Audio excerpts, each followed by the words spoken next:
جس کے بارے میں حضرت موسیٰ علیہ نبی اللہ خدا سے درخواست کرتے ہیں، پالنے والا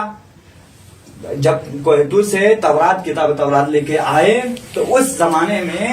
حضرت موسیٰ نے کچھ خصوصیات پڑھ لیا اس امت کے بارے میں، کہا سب سے آخر میں ایک ایسی امت ہوں گی جو سب سے آخر میں پیدا ہوگی لیکن جنت میں سب سے پہلے چلی جائے گی، تو کہا پالنے والا یہ امت میری امت میں سے قرار دے دے، تو خالق اللہ عز و جل نے کہا موسیٰ یہ امت تمہاری امت میں سے نہیں بلکہ یہ امت ہوگی میرے محمد مصطفیٰ کی امت میں سے ہوگی۔ ایک دوسرا جو چھوڑ کے آخری جو بات کی طرف آ رہا ہوں، تیسرا جو مہم جو چیز ہے میں آپ کی طرف جو موضوع کی طرف لے آ رہا ہوں وہ یہ ہے، خالق اللہ حضرت موسیٰ نے دیکھا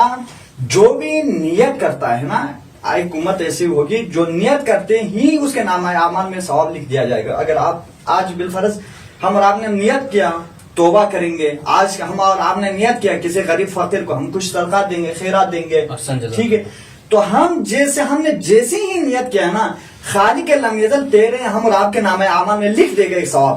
یعنی ہم اور آپ نے ابھی کام انجام نہیں دیا، ہم اور آپ ابھی توبہ ہم اور آپ نے توبہ نہیں کیا ہے، لیکن خالق اللہ نے اور آپ کے نامہ اعمال میں ایک ثواب لکھ دیا۔ تو موسیٰ نے درخواست کیا پالنے والا یہ امت میری امت میں سے قرار دے دیں، تو خالق اللہ نے کہا موسیٰ یہ تمہاری امت میں سے نہیں ہوگا، یہ بھی میرے محمد کی امت میں سے ہوگی، تو کہا پالنے والا ٹھیک ہے یہ بھی تمہارے محمد کی امت میں سے ہو گئی، تو اور ایک میں نے امت کے بارے میں پڑھا ہے وہ میری امت قرار دیتے، کون سی امت؟ جو نیکی کرتے ہی ہیں،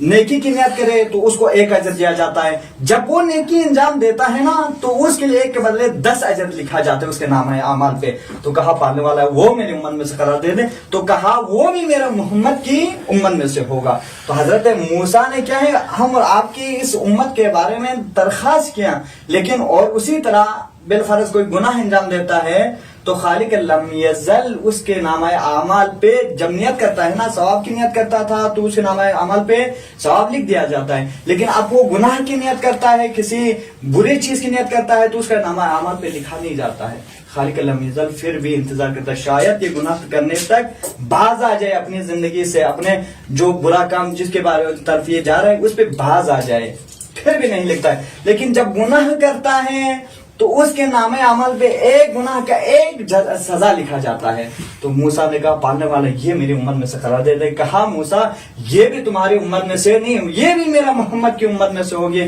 تو ہم اور آپ کے لیے بھی چاہے اس ماہ مبارک رمضان میں کیا ہے زیادہ سے زیادہ توبہ کریں، تاکہ جس امت کے بارے میں کلیم اللہ جو خدا کے کیا ہے خدا کے ساتھ دائرہ کلام کرنے والا درخواست کر رہے ہیں اس امت کے بارے میں، تو ہم اور آپ اس پاک ماہ مبارک رمضان میں توبہ کر کے اپنے خالق لم یزل کے کیا ہے قرب حاصل کریں، تاکہ ہم اور آپ کی زندگی بہتر ہو سکے۔ جی